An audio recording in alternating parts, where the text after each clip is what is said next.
Nah itu ya, gak usah takut, gak ada yang perlu ditakuti. Di dunia ini pun kalau untuk memperbanyak dosa, bakal mau masuk neraka, bagus lebih baik cepat mati, syahid, masuk surga. Apa lama-lama?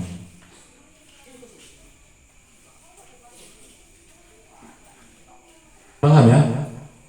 Jadi kembali ke tadi, sesuatu benda bisa dikenal, bisa disebut kalau dia memenuhi ciri-ciri tadi, termasuk juga mahasiswa.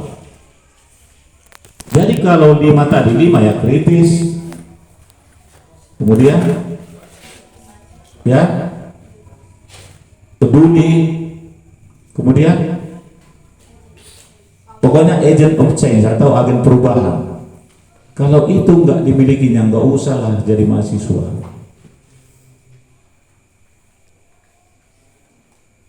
Hanya mahasiswa tanda kutip saja lah, maksudnya ya mahasiswa yang ingin memperoleh gelar sarjana, ya.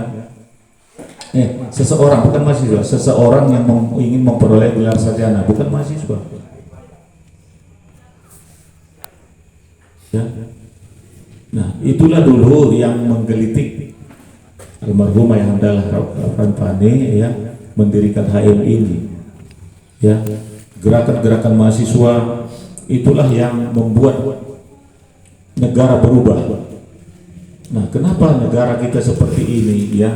Di mana-mana, ya menurut saya sih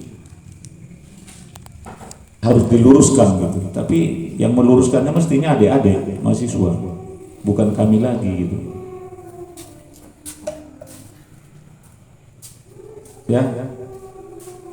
Nah, untuk berpikir kritis ya harus banyak juga baca.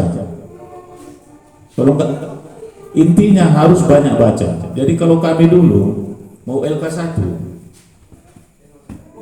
di situ sudah harus ada syarat bawa minimal 10 referensi buku, bukunya dibawa. Ada kalian bawa malam ini? Ya, tidak. Ya. Jadi apa modal kalian di sini?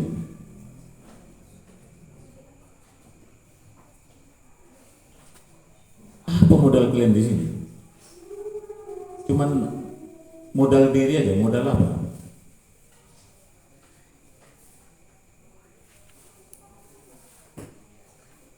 Siapa yang pernah baca buku dan diingatnya kira-kira ada konsep-konsep apa di buku itu? Tunjuk tangan. Inilah kan lembam semuanya.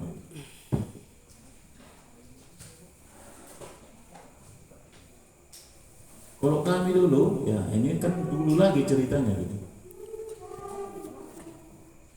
Itu berdebat dengan kawan, laga-laga buku. Kau buku apa yang kau baca? Aku baca buku ini. Begini kata ini. Nah, tapi bukan juga kita melulu di buku, karena kita membaca buku muncul pemikiran-pemikiran kita. Nah, itulah namanya akademis, pencipta, pengabdi. Setelah di akademis, pencipta, pengabdi. Tapi yang diaplikasinya bagaimana?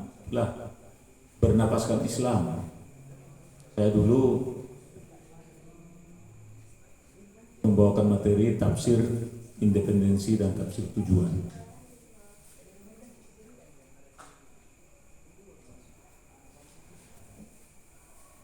Nah,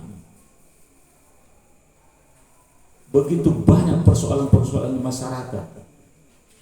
Ada nggak kalian tabulasi? Sekarang apa persoalannya di masyarakat kira-kira?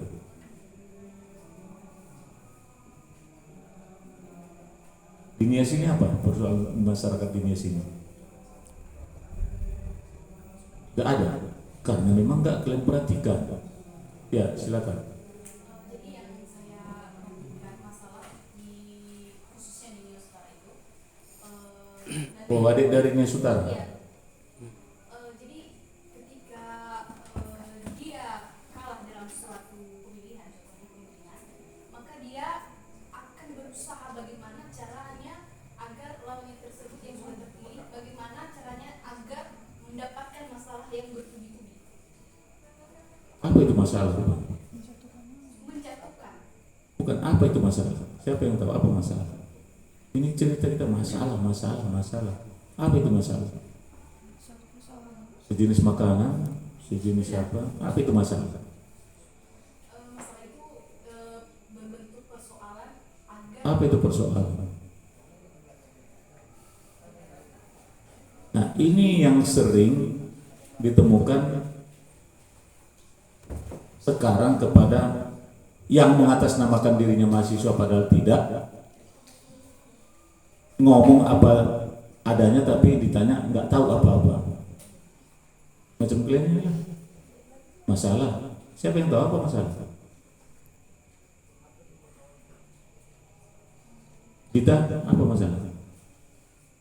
Masalah adalah suatu persoalan-persoalan yang terjadi dan membutuhkan solusi untuk memecahkan. Oke.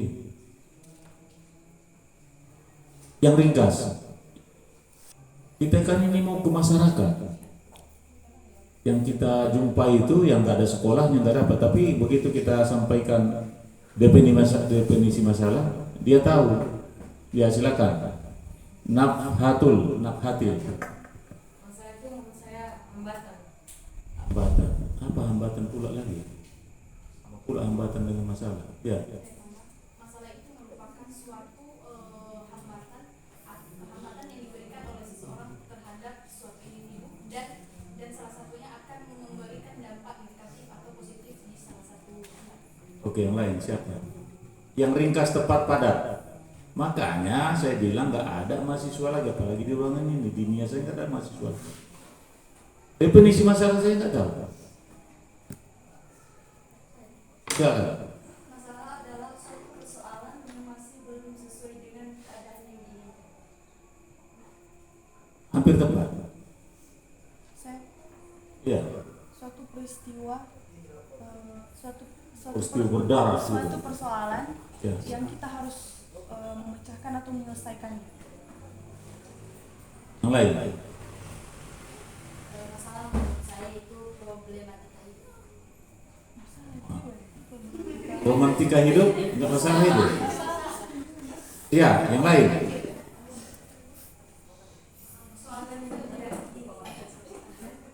Yang lain. Sesuatu yang mengganggu tujuan kita dan harus dihadapi. Yang lain.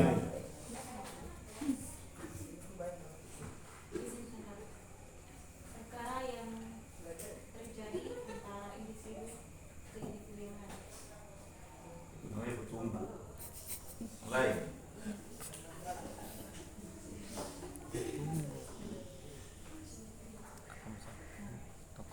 Ada yang lain? Apa masalah?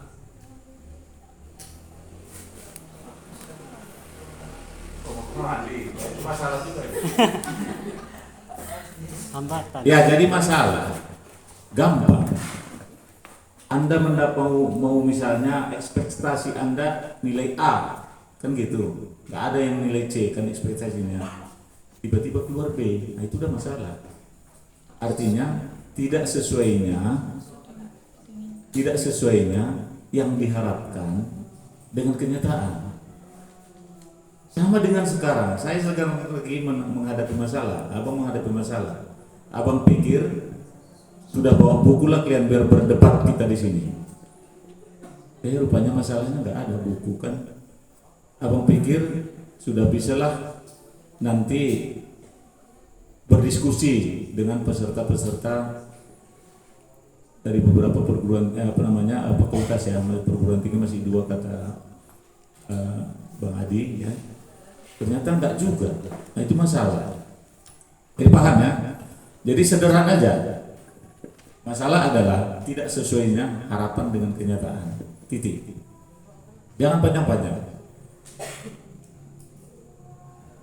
Nah, kenapa enggak sesuai? Disitulah dibutuhkan pemikiran-pemikiran kritis, pemikiran-pemikiran yang kreatif, pemikiran inovatif. Makanya kita harus jadi mahasiswa yang apa? Yang bagaimana? Yang utuh. Ya. Kalau istilah kita maksudnya yang kafah, jangan hanya mahasiswa secara definisi. Ketika ada persoalan, kita bisa melihat di mana akarnya, ya. Ada namanya problem solving, ya. Cara pemecahan masalah. Dan itu hanya bisa kita lakukan kalau kita jadi mahasiswa yang utuh, yang kafah. Bagaimana cara menjadi mahasiswa yang utuh dan banyak membaca? Terapkan apa yang kita baca, peduli kepada sesama. Kalau enggak, jangan harap kita bisa jadi mahasiswa yang kafah, yang sesungguhnya, ya. Tapi itu pun bisa dilatih, ya. Kreativitas berpikir itu visioner, inovatif, itu bisa dilatih. Dari sekarang lah melatihnya. Jadi begitu nanti adik-adik bekerja, beda itu, ya. Kalau memang adik-adik mulai dari sekarang sudah berusaha menjadi mahasiswa yang kafah, sama-sama dikasih, katakanlah kita bawahan, sama-sama tugas ini dikasih atasan kita. Beda cara mengerjakan kita dengan kawan kita yang tidak masuk HMI, itu maksud saya.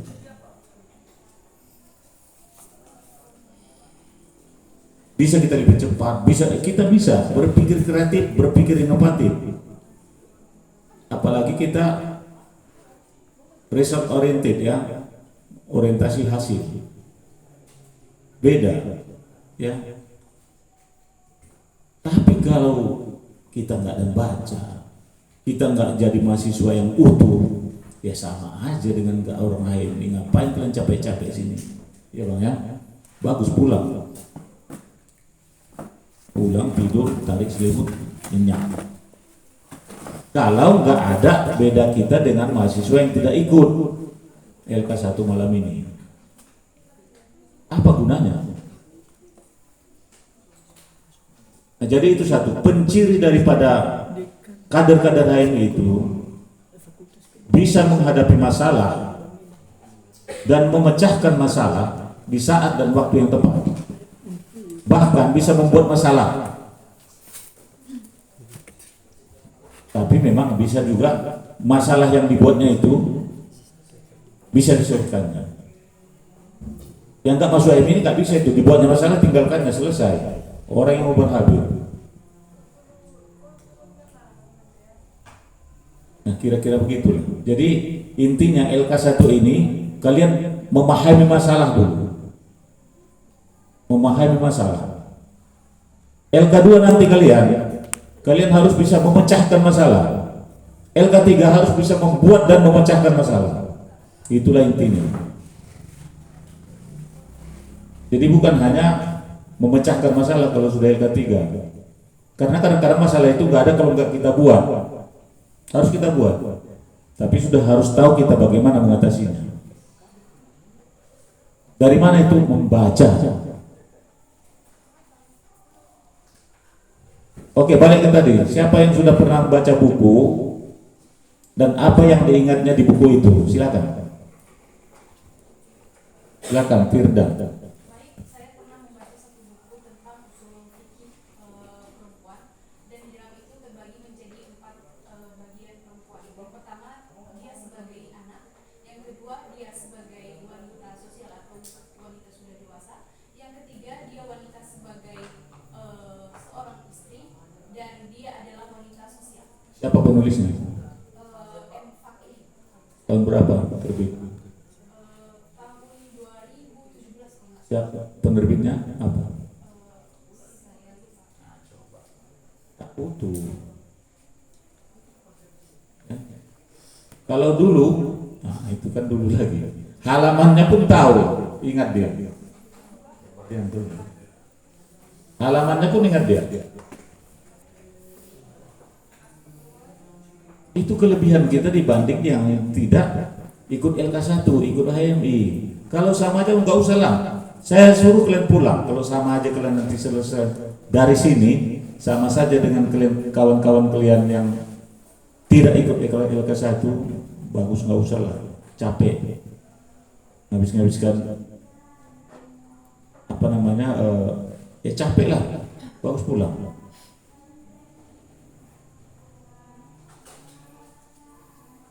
Ya, paham ya?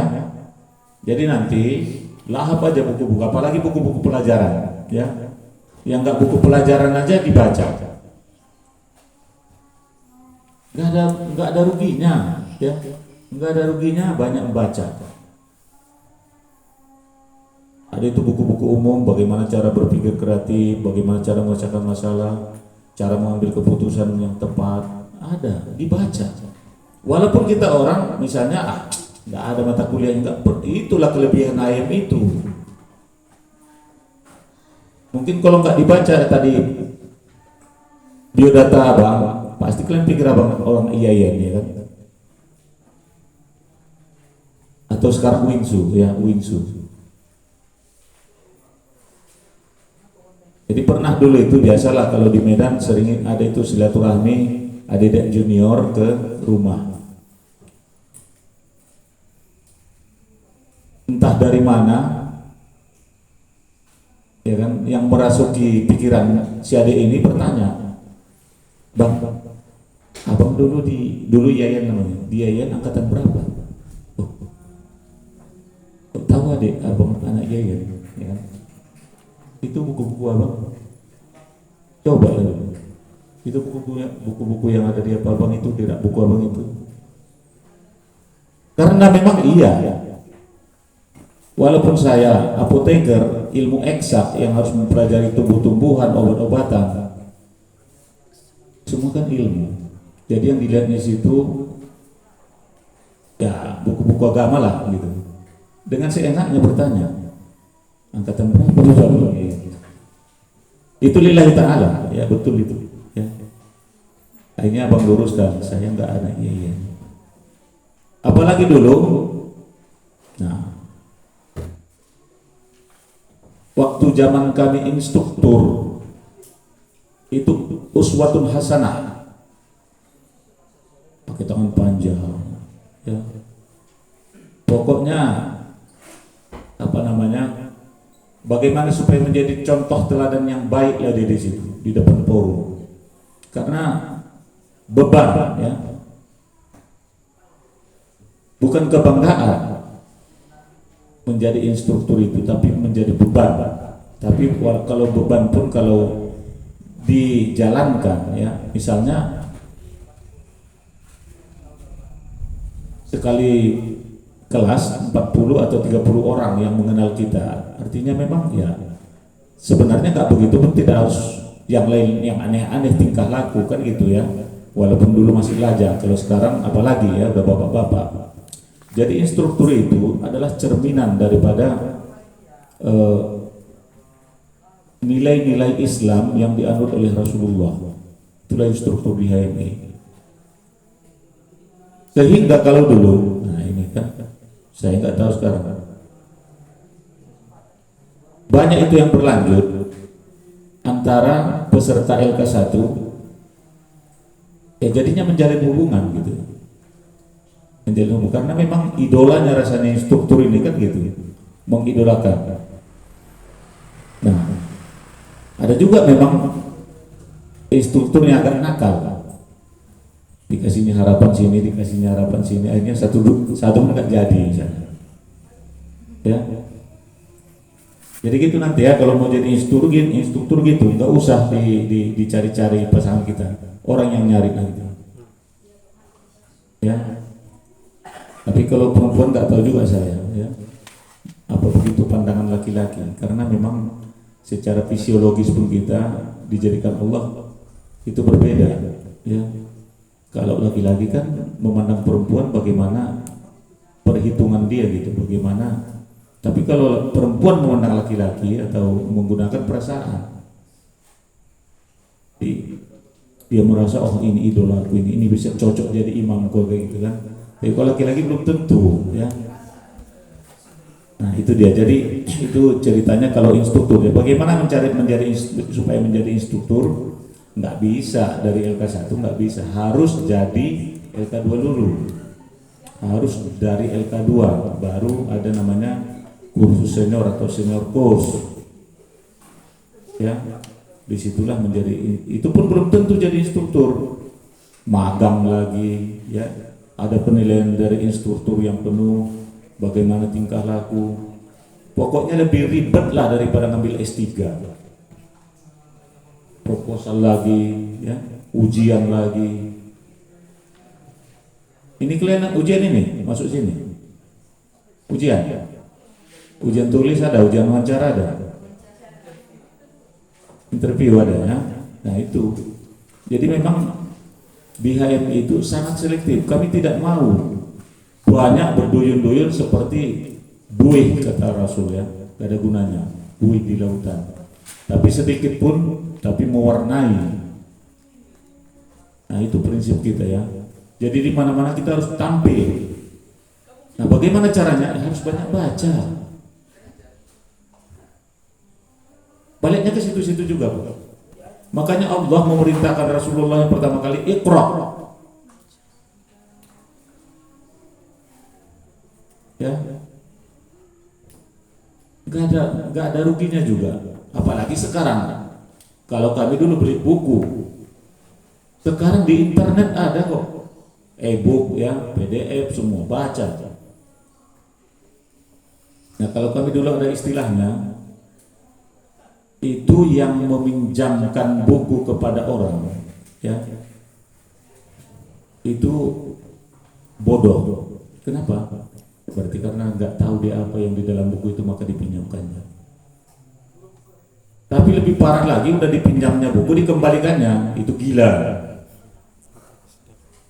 Nah sampai begitu. Atau ada lagi istilah kami dulu di cabang Medan, kalau uang tinggal mau berapa banyak pun insya Allah aman. Tapi jangan sempat satu buku tinggal, hilang langsung itu.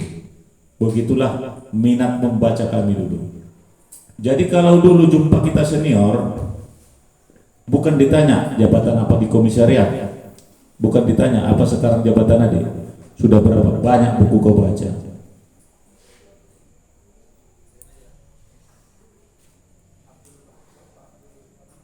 Ada dulu komunitas-komunitas pembaca buku. Sampai sekarang ada namanya Bang Rafriandi Nasution, itu ikatan apa namanya, pokoknya pembaca Sumatera Utara lah. Nah mungkin dulu komunitas itu pun nggak ada, tapi karena dia anak HMI dibuatnya sendiri. Nah kelebihan kita yang sudah terbiasa berpikir kritis, terbiasa membaca, kalau nggak ada kerjaan, itu harus kita buat kerjaan sendiri. Macam mana caranya? Kita buat konsep, kita buat apa? Itulah namanya penggerak. Itulah namanya pendobrak. Nah seperti kami misalnya, ya, udah saya ceritakan tadi sama bang klien di depan. Kami itu 3 tahun yang lalu kumpullah beberapa alumni HMI. Apalah yang mau kita kerjakan untuk mendekatkan pelayanan kesehatan kepada masyarakat. Akhirnya muncullah ide kami membuat Satgas Bakti Kesehatan Bermartabat Sumatera Utara. Itulah yang melintas beberapa hari ini di Nias ini, ya. Kami memberikan pengobatan gratis, hitan masal gratis, operasi bibir sumbing gratis. Nah yang seperti itu ada gebrakan. Dan itu satu-satunya hanya ada di Sumatera Utara, seluruh Indonesia. Nah itulah namanya tadi makna dari pencipta. Jadi nonsen kita ada jadi pencipta kalau nggak banyak baca. Kenapa kami bisa menciptakan itu? Karena kami membaca bahwa banyak masyarakat kita yang tidak mendapatkan akses pelayanan kesehatan, terutama di daerah yang terpencil. Kami buatlah naskahnya, akhirnya disetujui gubernur. Tertolonglah masyarakat kita, umat-umat kita. Nah ketika kita mengimplementasikan seperti itu, kita harus juga berjiwa nasionalis. Tidak harus ya muslim yang baru disunat, enggak. Waktu di puskesmas Awai hampir 100% itu Nasrani yang kita hitam. Jadi seperti itu. Kebetulan kami yang bidang kesehatan, adik-adik bidang apa? Mainkan, buat komunitas. Ini nggak ada. Kalau kami dulu lomba-lomba buat LSM, karena nggak ada kerjaan. Saya dulu pernah mendirikan Lembaga Peduli Makanan Halal, LPMH. Waktu itu sedang giat-giatnya LP Pemui membuat sertifikat halal. Nah itu kita juga dulu pendopraknya itu. Sampai saya ikuti juga pelatihan auditor halal. Jadi gini-gini auditor halal juga ini deh. Ya. Jadi nggak salah. Ini bang, kamar mandi bang. Siap. Kata. Karena nggak diminta panitia apa nih tadi itu? Apa nama kakak klaim sertifikat saya? Nggak salah. Rasulullah itu juga nggak milih-milih ketika dia berdakwah. Ya, saya di organisasi politik juga, tapi demi menjaga keberpihakan kalian tidak disebutkan partainya.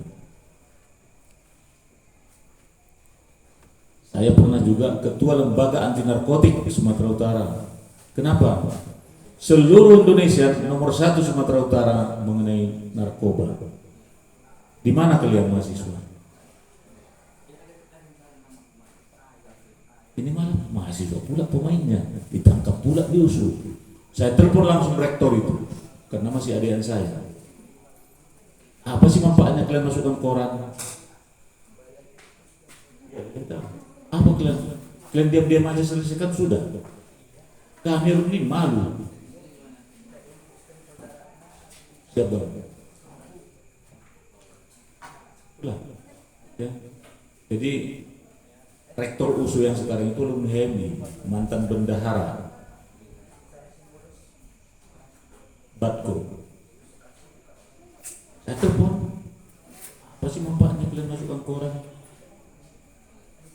Otonomi kampus kan ada, berarti memang sengaja kalian masukkan koran untuk merusak nama USU. Bisa mahasiswa pula pemainnya. Nah kemudian di mana peran kalian yang di ruangan ini? Ketika misalnya ada yang nggak sesuai dunia sini, pernah kalian audiensi, pernah kalian membuat gerakan? Ada. Makanya saya katakan dari awal tadi, nggak ada lagi mahasiswa di Indonesia. Begitu banyaknya diputar balikkan peraturan apa untuk belau semua di Jakarta sana oleh pemerintah. Apa mana mahasiswa? Nggak ada. KM juga nggak ada.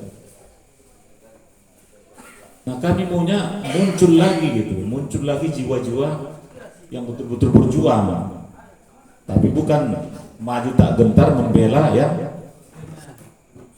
Kalau yang benar sih bagus, yang bayar.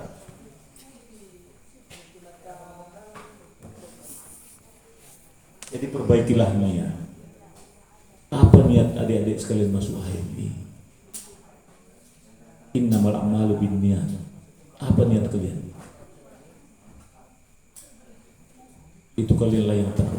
Di hati masing-masing itu niat itu. Tapi bagaimanapun enggak kalian sampaikan pun Allah tahu. Ya.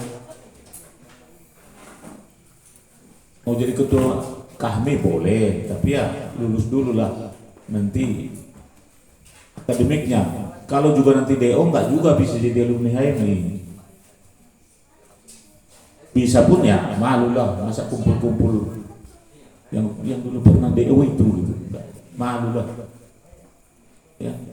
Jadi harus disejarkan antara aktivitas akademik ya dengan juga organisasi. Ada istilahnya kami dulu. Kegagalan Anda di akademik adalah kegagalan Anda berorganisasi. Tapi sebaliknya, berhasil pun Anda di organisasi, tapi artinya berhasil pun Anda di organisasi, tapi gagal nasakom ya, nasib 1 koma IP kalian, gagal organisasi kalian itu gagal. Jadi sekali gagal 1, gagal 2. Sebaliknya, berhasil kalian di akademis, walaupun kalian hanya sebagai departemen di komisariat, Itu adalah keberhasilan kalian juga di organisasi. Kaitannya apa? Jangan memandang jabatan. Mau jadi ketua pun kita, kalau nggak berbuat, nggak dianggap orang ketua. Malah itu dia tadi, dilengsarkan orang. Jadi nggak usah pala. Ya kalau prinsip abang ya, itu sudah tertulis di Lauhul Mahfuz. Nggak usah kita rebut-rebutan lah. Bayar sana, bayar sini, nggak usah. Kalau memang sudah tertulis, kita pernah jadi ketua kami, kita pernah jadi ketua komisariat, kita pernah, tapi tetap berusaha ya. Ini tidur aja, ini ada kempercep ini, tarik selimut, ada mungkin di Lauhul Mahfuz sudah tertulis. Saya nanti nggak bisa, karena salah satu tata tertib aja calon harus hadir. Ini tarik selimut Anda di situ ya sama saja, tetap ada usaha. Ya, nah kemudian nggak banyak-banyak ya. Ingat, apapun nanti amanah yang diberikan kepada adik-adik di komisariat, di cabang maupun di Bako atau di PB nanti mana tahu, hanya adik-adik yang bisa membesarkan posisi adik-adik, bukan orang lain. Misalnya di departemen pun nanti kalian, departemen ya, kalau berbuat sesuai dengan tupoksi kalian, itu lebih dikenal daripada seorang ketua yang tidak ngapa-ngapain. Intinya, kalian itu bisa dibesarkan posisi atau jabatan kalian, bukan jabatan yang membesarkan kalian. Kalau jabatan yang membesarkan kalian, itu orientasi kalian nanti adalah kekuasaan. Tapi bagaimana seperti yang moto saya tadi, carilah ladang amal sebanyak-banyak dimanapun posisi kita, dan jadilah rahmatan lil alamin. Dimanapun kita bisa berbuat,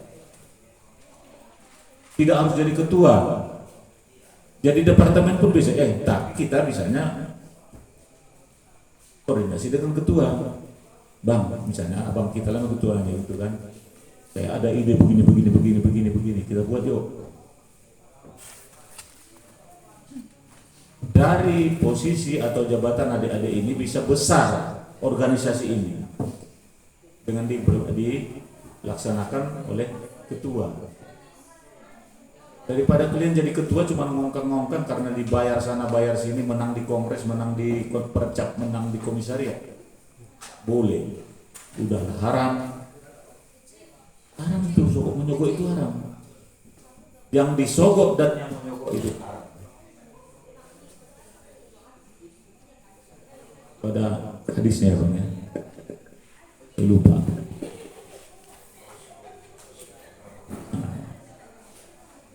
Syahid ya. Jadi itu mulai dari sekarang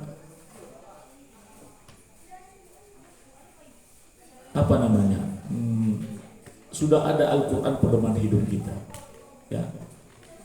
Jadi sudah ada nilai-nilai ya yang kita ambil, yang kita dapat dari yang kita anut sebagai agama Islam. Silahkan kembali ke tadi ya, bernapaskan Islam. Bayangkan itu, sekali tarikan napas kita tuh ya, pencipta,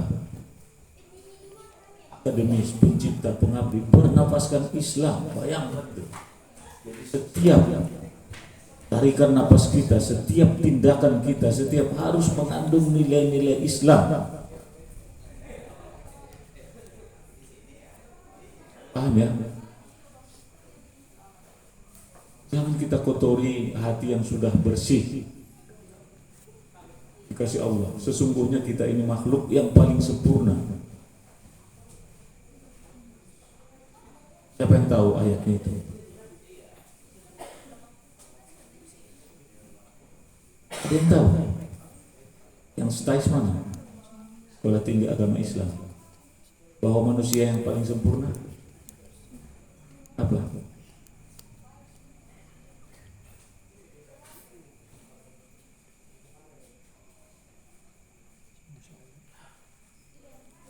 Tin itu ya. Coba. Surah At-Tin ayat berapa itu? Qad khalaqnal insana fi ahsani taqwim. Kita makhluk paling sempurna, makanya karena paling sempurnanya kita merusak alam, merusak binatang.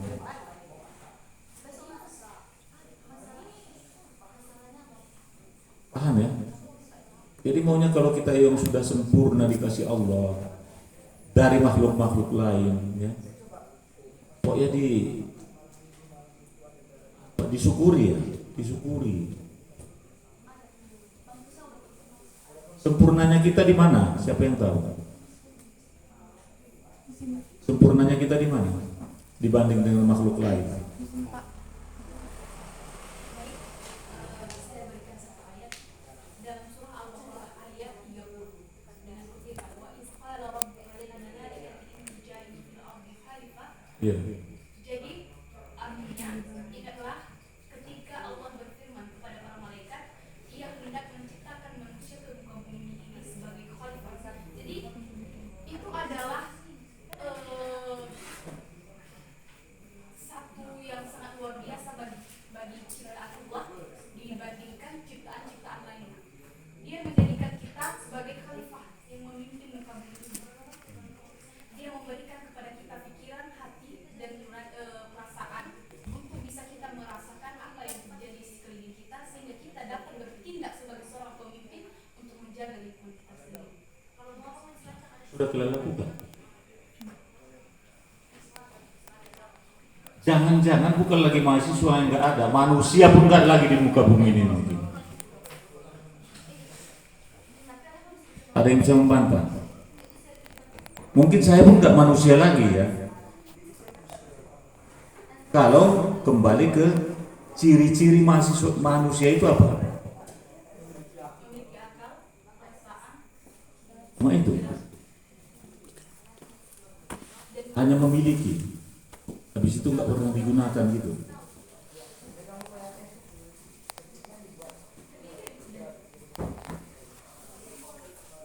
Nah itu. Saya dulu waktu LK2, saya tantang itu pemateri. Saya baca buku, udah lupa lah saya, udah lama ya saya baca.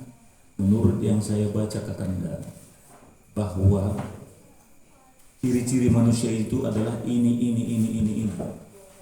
Apakah itu betul? Betul. Menurut Kakanda masih ada enggak di dunia ini atau di bumi ini yang seperti ini? Itu kau yang tahu. Masih ada enggak manusia sebenarnya di muka bumi? Apalagi yang dibaca siapa tadi? Si Firda ya, Firda. Wa idz qala rabbuka lil malaikati inni ja'ilun fil ardi khalifah. Masih ada enggak?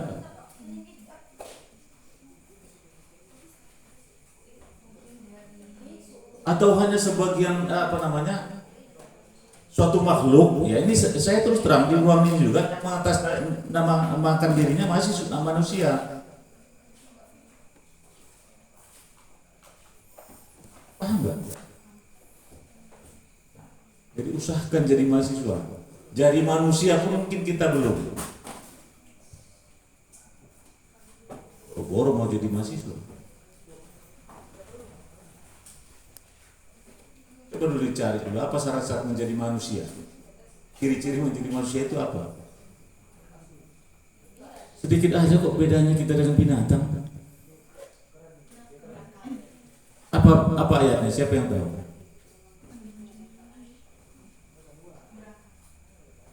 Iya. Manusia itu adalah hewan yang berakal.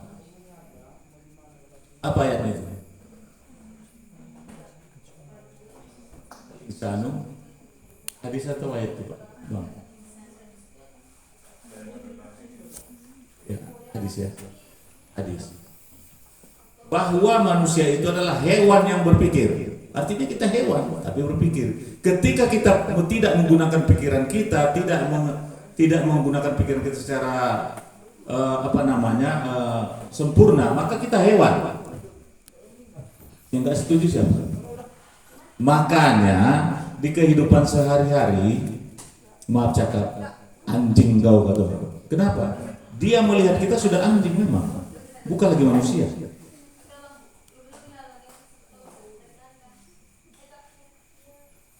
Mata ini yang mohon maaf 3 kali ya, yang menganjingkan kita, ini ciptaan Allah. Dia sudah melihat kita anjing, makanya disampaikannya begitu.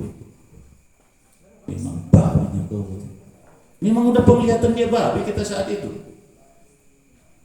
Kenapa? Karena kita tidak menggunakan pikiran kita. Ketika, bayangkan itu, ketika kita tidak menggunakan pikiran kita 1 detik saja, orang akan melihat kita jadi binatang.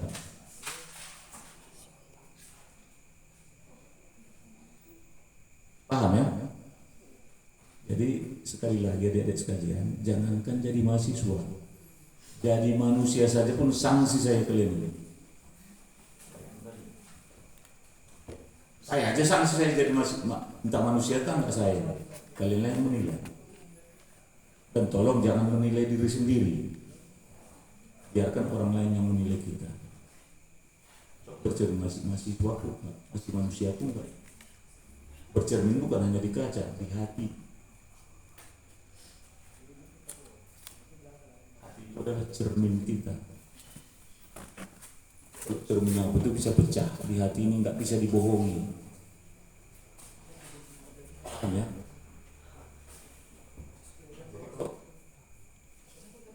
Berdebat kita nanti, saya mau. Saya bilang kalau misalnya nggak ada lagi manusia, itu dia tadi. Manusia itu adalah hewan yang berpikir. Ketika pikirannya sudah, itu dia 1 detik pun nggak dia menggunakan pikirannya, sudah dianggap orang dia binatang. Sudah dianggap kawannya dia binatang. Itu makanya itu makian tadi. Paham ya? Setuju nggak? Kalau nggak setuju mana dalilnya? Ya kita lah kalau nggak dalil. Setuju nggak?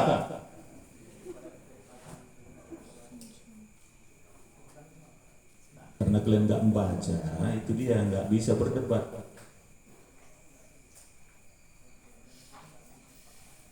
Ada istilahnya itu kalau memaknai sesuatu ada namanya secara harfiah, ya. Definisi manusia ada ini, oke. Tapi secara hakikat pernah nggak baca? Masih ada nggak manusia di bumi? Cari bukunya. Manusia kan seperti tadi, khalifah apa gitu, apa namanya rahmatan lil alamin ini enggak. Sini merusak, sana sini merusuh, membiarkan kezoliman. Itu dalam hukum kalau kita membiarkan kezoliman atau kejahatan, kita namanya turut serta. Nah, memang ada tingkatan-tingkatan kita. Kalau masih bisa dicegah dengan kekuasaan, ya kan? Kalau enggak dengan perkataan, kalau enggak dengan hati, benci. Itulah mungkin yang bisa menolong kita dengan melihat kezoliman ini. Itu pun bagi yang membenci kezoliman itu, kalau ikut juga dia bermain, ya sama lah itu.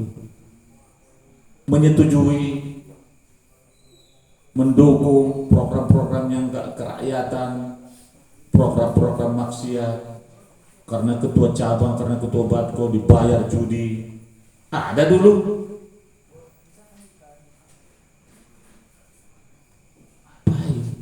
Tapi Allah Maha mengetahui, tidak lama. Ada dulu itu ketua batko melindungi judi, tidak lama. Ada ketua batko berbuat asus, nggak lama. Allah itu masih sayang kepada agamanya ini. Ya. Jadi sekalian, kalian calon-calon pemimpin masa depan, ya paling tidak pemimpin komisariat atau diri sendiri ya. Setiap manusia itu adalah pemimpin. Dan setiap pemimpin akan diminta pertanggungjawabannya nanti. Apalagi laki-laki, yang kita laki-laki ini memimpin kaum Hawa, memimpin anak-anak kita nanti. Ya. Jadi kalau kita tidak menjadi teladan, menjadi contoh, ya begitu juga lah nanti yang kita pimpin. Paham ya? Oke, ada pertanyaan? Saya ditanya panitia apa tadi? Ada PowerPoint, ya macam mana lah ada PowerPoint? Yang mempertemukan ini pun Allah nih tadi ya. Tapi begitu saya dengar memang ada perkadiran, bertambah semangat saya. Ya. Padahal tadi udah bosan kali saya di sini rasanya. Mulai dari Senin sore. Ya, sebelumnya baru 2 hari di Medan, pulang dari Batubara, Labuan Batu Utara, mestinya Asahan, Tanjung Balai, Asahan Batar, sampai di Medan, balik kemari. Nah, tapi karena memang kami di situ berbuat, insya Allah mencari ridho Allah, ya, mencari ladang-ladang amal, nggak ada capek kami. Tadi sempat abang kenalkan juga sama abang kita ini, ada juga alumni kita yang sudah pensiun, sudah tua, masih dia nanti yang bawa mobil ya, dia kebetulan bawa mobil, jadi ini sudah mulainya menyeberang orang itu, nyetir dari Nias ke Medan, kecuali ya di penyeberangan paling 8 jam ya bang.